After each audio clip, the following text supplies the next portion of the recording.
తెలుగు రాష్ట్రాల నుంచి వచ్చే పిల్లల పైన, వాళ్ళ తల్లిదండ్రుల పైన. నేను కూడా ఏపీ నుంచి వచ్చిన వాడిని. నేను తిరుపతిలో చేశాను డిగ్రీ అంతా. ఓహ్! ఓకే. కాబట్టి నాకు తెలుసు. ఆ తర్వాత నాకు వెంకటేశ్వర స్వామితో టీటీడీతో మంచి అనుబంధం. అంటే ఓకే. నేను టీటీడీ కాలేజీలో చదివిన వాడిని నేను. నా ఓకే. పీయూసీ గానీ, డిగ్రీ గానీ. 1974 నుంచి నాకు అనుబంధం ఉంది ఓహ్! టీటీడీతో. టీటీడీ కాలేజ్ స్టూడెంట్‌గా ఇక్కడే బెంగుళూరుకొచ్చిన తర్వాత నేను ఇక్కడ ఇన్ఫర్మేషన్ సెంటర్ ఉంది. అక్కడ నేను మెంబర్ కావడం, వైస్ ప్రెసిడెంట్ కావడం, ఆ తర్వాత ప్రెసిడెంట్ కావడం.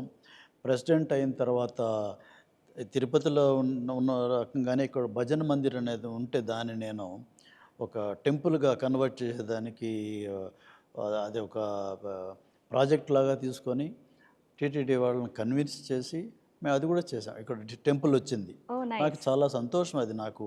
అంటే ఒక మాదిరి చాలా గర్వం. అంటే నాకు దేవుడు అక్కడ చదివిన తర్వాత ఇక్కడికి రావడం, దేవుడిని చేతులారా తాకి పాదాలు ప్రతిష్టాపన చేసే అంత నాకు ఇచ్చిన ఆపర్చునిటీ అనేది నాకు గర్వంగా ఫీల్ అవుతాను.